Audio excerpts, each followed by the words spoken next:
Hello, everyone, and welcome to Birth and Baby Talk. It's August 5th, and if you've been following along, you know that today we are talking about all things virtual support. Obviously, the world is the world at the moment, and that limits our ability to provide certain services. Now, with all of Ontario under phase 3 at the moment, there are some hospitals that are beginning to allow doulas back in. There are some birth centers and home birth with midwives that are allowing doulas back in, but it's not a universal policy by any means. Each hospital sort of governs its own policies. And so we're not guaranteed to be allowed access. And that's true even if a hospital does have a policy where doulas are allowed. We have all seen how fast things can change in the current environment. So we might be allowed in a hospital one week and not be allowed in the hospital the next. It all sort of is going to depend on what's happening in the communities and the hospitals themselves. So what is an expectant parent to do if you were planning on a doula from the start, you knew this was something you were hoping for, or really you've gotten pregnant and now you are pregnant during a pandemic and there's a whole lot of information out there and it's terrifying and you don't know what to expect or what is up, you still want that support from a doula. Now, we might not be able to massage your back directly, but I promise we're really good coaches. So let's talk about what virtual support looks like in a birth environment. So I'm going to talk about that. Meaghan, just to be confusing, we're both Meaghans. Meaghan is going to talk about a little bit about our postpartum on-call doula program, which is a virtual program. It's a new service we're offering as part of this brave new world. And so she's going to give you guys more details about that. With virtual support, you have to work a little bit harder. Like, I'm going to be real here. You have to work a little bit harder to make that connection. That's why it's actually a little bit more important, I think, to book your virtual support closer to halfway to the end of the pregnancy or about the beginning of your 3rd trimester. You want a few months of phone calls and text messages and that sort of thing to really connect with your doula. If you're familiar with how our doula agencies work, you know that typically we work in teams of 2 doulas. With the virtual support option, we know that that's a lot going on. So it's actually just one support person. You will have one dedicated doula. She is on call all the time for you. And so that is who you will be connecting with. It makes that sort of relationship connection a little bit easier to forge when it's just with one other person. What does it look like when you actually go into labor? You've had your prenatals, you've talked, on Zoom or over WhatsApp with your doula about what you're hoping for in birth, what happens when you come home and you put the car seat down and you look at your partner and you go, who thought letting us out of the hospital with a baby was a good idea? How are we going to keep it alive? Because all new parents have that moment. You've talked about all of those things.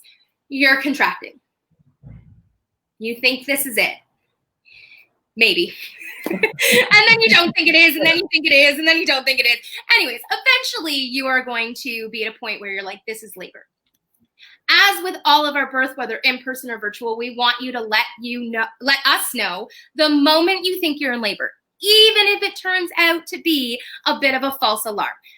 Totally cool, but it gives your doula a heads up to know that you are going to be looking for support. Now, there's a couple of things on our end that means, like making sure our devices are charged and our earbuds are charged and we have a quiet space in order to begin supporting you when you're ready for support. On your end, that is eventually going to look like heading into the hospital. Now, often what we find with clients in person or virtual, that those early hours of labor when they're at home, those don't necessarily need that face-to-face support. Chances are you're not struggling yet. You're maybe uncomfortable. You might feel a little bit nauseous. You might be super sleepy. You don't really need a constant conversation ongoing with your doula.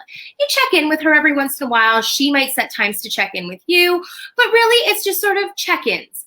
Once you start heading to the hospital, there's a little bit of a shift, and this is where it becomes a bit more of a support, an ongoing and continuous support role.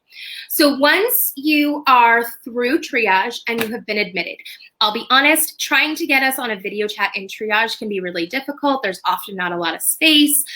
We are happy to be there. We're happy to jump on with you. But it can be a little bit trickier because sometimes there's just curtains. It's not super private. So a lot of families want to wait until they're in a room. Once you are admitted, you're put in your labor suite, you have a chance to unpack everything. This is where you need to take 5 minutes to set everything up. And I'm going to tell you exactly what virtual support looks like from a setup technical perspective. Obviously, we do not control hospital Wi-Fi, but they do all have them. What I typically recommend with our virtual clients is that fabulous table tray that is in every single room. Put it in the corner opposite to the monitoring equipment. So if you go into a labor suite, you're going to see a bed against a wall, and usually on the right side is the monitoring equipment. This is where the computer is. This is where the taco and the heart rate monitors are. This is where you will find all of that. You don't want to put any of your technology in that space just because A, it is far more likely to get knocked down if nurses need to do something in a bit of a hurry, and it might not have the best vantage point because I guarantee you that someone will be between the technology and you when it comes time to push. So I always say take that table tray to the other side, put it sort of against a wall or in a corner, close enough that the bed is visible to the person who will be on your screen, but not like right up next to them. So you're looking, the doula has to look up your nose. You don't want to be that close. I will tell everybody the typical iPad or iPhone stands, the pop sockets, the case stands, none of those are on a perpendicular enough angle. You really need your iPad to be quite straight. And I do recommend an iPad versus a phone so that you have a little bit more screen. But it really does need to be propped upright. I'm putting my hand up and you can't see it. So it needs to be sort of perpendicular to the table.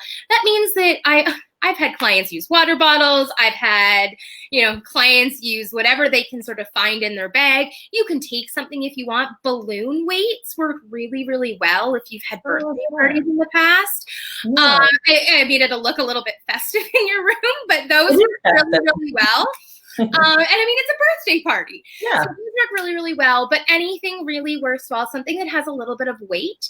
Don't leave your iPad right at the edge because that's asking for a broken screen, and we don't want that to happen to anybody. But give it some space and keep it propped up. From there, I actually recommend, when possible, that couples get earbuds and each person wears an earbud. Now, why that rather than just sort of out over the speaker? One, if you're on the opposite side of the room from the technology, your doula is going to be yelling really loudly for you to hear her. And that doesn't feel like a comforting, nurturing, calm environment. We don't want anybody to need to yell. And when you have these earbuds in, it really is like your doula is right there at your shoulder talking you through everything. And I'm going to be honest, I have been a doula almost 8 years. I have done hip squeezes until my arms want to fall off. I have done massages until my hands cramp. But the biggest part of my job is that verbal support. It's talking my clients through things. It's explaining what's happening, reminding them of their plans, reminding them of their preferences, reminding them how awesome they're doing, because labor and birth is hard work. A lot of that talking is still there, regardless of whether or not we're in the room. I can verbally support anybody over the phone through a birth. And so you don't have to have your doula right there to have your doula right there. That voice in your ear is going to continue to be there. Now, the reason why it's good to have one for each partner and just to have one, that means that your other ear can hear the staff if they're coming in. Nurses need to speak to you. If doctors need to speak to you, you have an open ear. You can hear them. You can talk to them. You know what's happening. You don't get startled because you've got 2 earbuds in and you're so focused on what the doula is saying that you miss someone coming into the room. Also, sometimes when you're in labor, you don't want somebody talking in your ear. You don't want a lot of noise. You're tired of the chatter. What you really need is just someone to rub your back and, be there quietly. You can take your earbud out. Your partner can leave their earbud in, and the doula will continue to coach your partner through the hip squeezes and the massage and the counter pressure, all of the techniques that we would use. We do a little bit more prep work in advance of birth with our virtual clients. We send them a few more videos on what counter pressure looks like, on what hip squeezes look like, how to tell you're in the right spot. But we will continue to coach through that in the moment, just like we would if we were in the space and your partner wanted to be the hands-on person. This is really not that different from if we were there with you. I have a lot of clients over the years who they want me to do the talking and they want their partner to be doing the touching. That is essentially what this is going to look like. We're going to talk your partner through the touching. Through the massage and all of those techniques. So we can continue to cheer on your partner and cheer on and give them advice and suggestions and tips as they're going through it. And then you can always pop your earbud back in at any time. The fantastic part of this is you don't have to have your earbud in for the doula to hear what you're saying over the speaker, so you are able to continue to communicate with your doula. Even if you don't need to hear the answers, you can provide feedback. It's also nice, I had a client recently, I have no idea how they did it, but they managed to have both the earbuds and a speaker going. And so the staff could hear what the doula was saying as well, which is really great because it's nice to be able to have that communication with staff. Everybody knows what's happening. Everybody's on the same page. Yeah. So if that's something you can do, that is a fantastic option. Some of the sort of like nitty gritty technical, because what happens if your earbuds die? What happens if you want to go labor in the bathroom, on the toilet for a while, or in a tub or the shower? What does that all look like? Obviously, there are going to be some limitations there. If you have a longer labor, your earbuds are going to die. They're going to need to be recharged. If you have ones that the case is the charger itself, then you can sometimes swap them in and out if only one person needs them at a time. The other thing, though, is for families that, especially families that have an epidural, you may not need your doula on tablet constantly. Chances are, if it's 3 o'clock in the morning and you have an epidural, you're going to hang up that call with your doula and you're going to get some sleep. You don't really want somebody sitting on an iPad watching you sleep. That turns into a slightly creepy moment. A little weird. Okay. But so you're probably going to say, okay, I'll call you back when they come and do the next check. Or I'll call you back when something changes. And then that support will kick in again.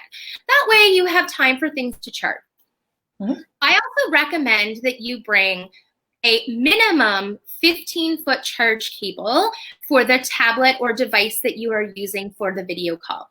Now, there's a couple of reasons for this. One, a constant continuous video stream is going to kill the battery on any tablet or device very, very quickly. And obviously probably much faster than your labor. Although we've all seen fast labors too, so who knows? But having that longer cable gives you some leeway. Means you can move the table with you a bit if you're going to go sit on a birth ball in a particular spot in the room. A lot of hospitals have rocking chairs in the room that some women like to sit on while they're in labor. So you can move the table and have a little bit more leeway with where that iPad can go. If you are going into the bathroom, you want to labor on the toilet, in the tub, in the shower, this is when you unplug. And you bring the tablet with you. You find a spot in the bathroom. Sometimes the best place is on the sink. I've seen some hospitals that have a little shelf above the toilet. That can be a really great spot, especially if someone is in the shower. It gives sort of a little bit of distance. It's not so great if the person is on the toilet because then you are right in that person's face. But, you know, there's always somewhere you can put it where you can get a decent vantage. Again, this is where you're going to probably need somebody like your partner to take a couple of minutes to figure out the setup so everybody can see and hear what they need to see and hear. But once those setups happen, that sort of 2 to 5 minute time that sets up, after that, things go very smoothly. Everybody sort of figures out how to do this very quickly. There's not a lot of awkwardness unless the iPad falls over 50 times, which can happen, and then you just have to adjust a little bit. But a lot of the fears around anxiety, a lot of the anxieties and fears people have around it being awkward really haven't materialized in my experience. I've done a couple of these now, and honestly, you know the person, you know your doula, you've had time to interact and connect with them. So once you're on, it's not really that awkward. It's just a continuation of the kind of support you've already been receiving. Yeah. Other sort of technical gear that you want to have, it is good to have your tablet in a impact-proof case, just because things do happen, things do get bumped around, especially in an emergency. Again, you don't want your iPad or tablet breaking in the hospital during this, so it's always good to have it in a high-impact case. We also recommend that you might need to shift where the table is a little bit during pushing. There is actually, in most hospital rooms, there's a sweet spot that sort of, you can, as the doula, I can see your face and then your partner's shoulder. There's sort of a sliver where there's a sweet spot. That might not happen in every single room, especially depending on how many medical care providers are there, but it can still happen. If you have a cesarean, you are allowed to have your phone with you in the OR. Obviously, I'm going to tell you to run this past any doctors you're working with at the time. But this is a time to switch over to your phone instead of a tablet. You each have your earbuds still, and your doula is still with you. Now, this is a huge change because previously we weren't always allowed in ORs when our clients needed a cesarean. So now there's actually a benefit to this type of virtual support. We can be with you in times when we might not have been otherwise. Same with epidurals. A lot of hospitals, these are considered sterile procedures. They only want one support person at a time. Now your doula can be there with you regardless because we're not there. So we do have this ability now to actually support you in some scenarios through more things than we could if we were there with you in person. Now, how did it look once baby is born? Right. I just wanted to say too, when you were talking about the virtual support, I feel like with everybody just in this new world kind of communicating that way, like we're always on Zoom and video chat and all that kind of stuff. So like, though it may seem like it would be really weird, I can imagine that it would be a really comfortable situation because everyone's just used to communicating that way. So I feel like it's, yeah, and you're absolutely right. A lot of support you get from your doula is an emotional support. It's not always physical. There's many, many births that we don't touch people at all, where it's all emotional support. So, but yes, so after baby comes home, so traditionally postpartum support is always in person. You know, you want somebody there physically, and postpartum support can go two ways. Like some clients, it's very practical. You know, they want you to be there in the night for the baby care, the feeding, the changing, you know, help around the house, that kind of thing. And for other clients, it's really like an emotional support, right? So virtual support is obviously not going to be practical. I mean, I can't do your dishes over the phone, so it looks a little bit different. My baby over yeah. Once COVID hit, we really had to pivot what that looked like for our clients, because in a pandemic or not, they still need postpartum care. Everyone still needs that support. Everyone still goes home with the baby, thinks, I have no idea what's going on. Why did they let me leave the hospital? Who thought this was a good idea? How am I going to do this, right? So we really kind of had to pivot how we were going to do this. And what we came up with in terms of virtual support, I actually think is really great. And even going forward, when we get into like a non-pandemic world, I'm hoping that people will really take advantage of this as well. So what we're doing, it's like a subscription. So basically, you contact us, you want some virtual postpartum support, and what it looks like is like a subscription payment that you pay for, and you have a week. And you have so many hours in the week where you have 24-hour access to your doula. So why this is really great is because often you have questions, and it's not a question that you necessarily need someone to come over with and stay with you for 4 hours to answer this one question, right? So it's, you know, 2 a.m, you wake up, you change the baby, and their poo doesn't look the way you think it's going to look, right? You're like, something's wrong, or like the color's weird, or the baby seems really upset and I don't really know what's going on. So in this instance, you get to pick up your phone or grab your, you know, we often use WhatsApp, so you can message your doula and have a conversation about it. So we're available to you at that time. I mean, obviously, if it's 2 a.m, you probably want to call, because I'm not going to wake up with a WhatsApp like beep.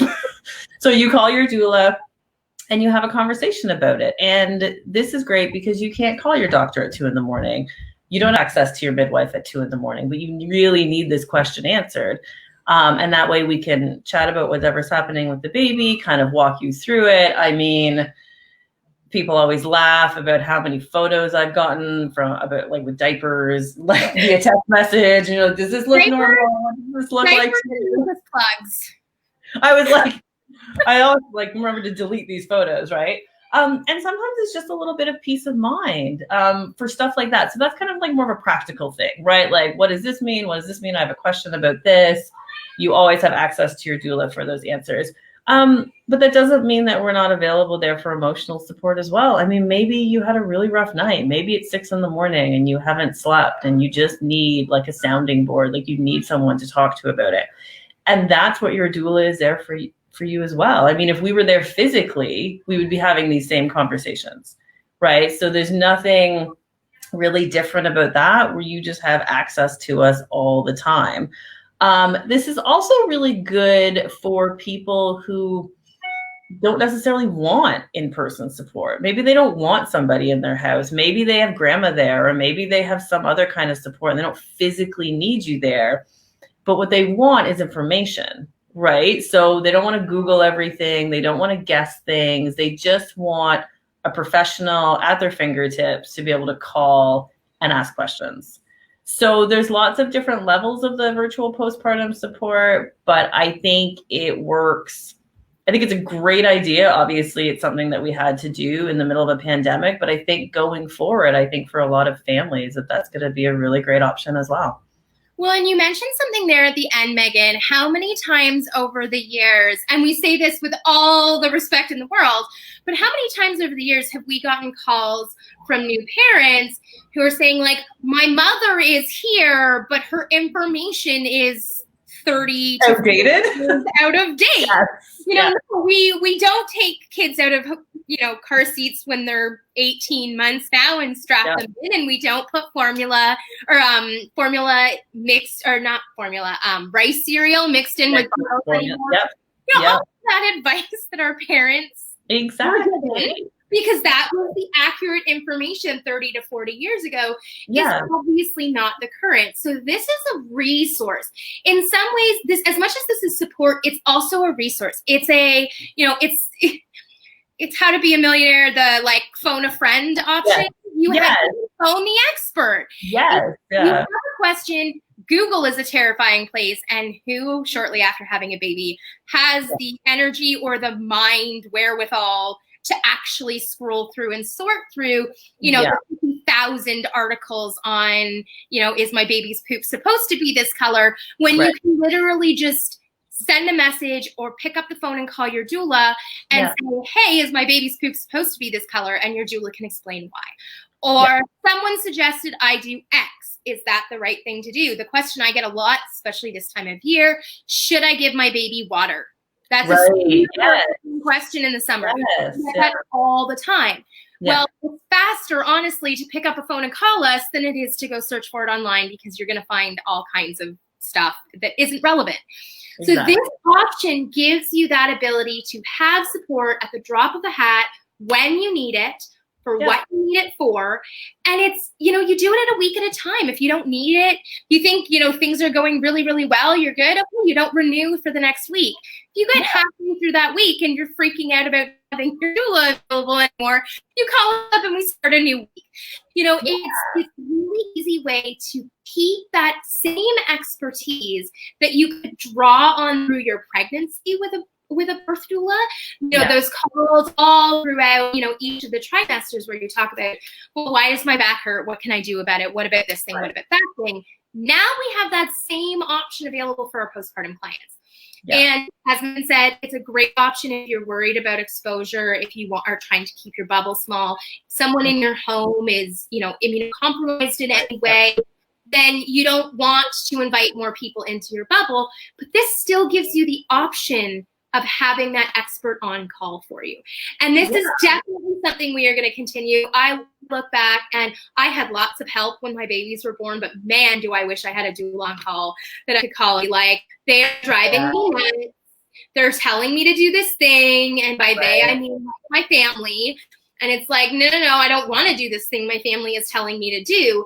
I would have loved to have a doula that I could call and just say like, hey, Meaghan, everybody's pressuring me to do X. I don't want to do X. What do you think?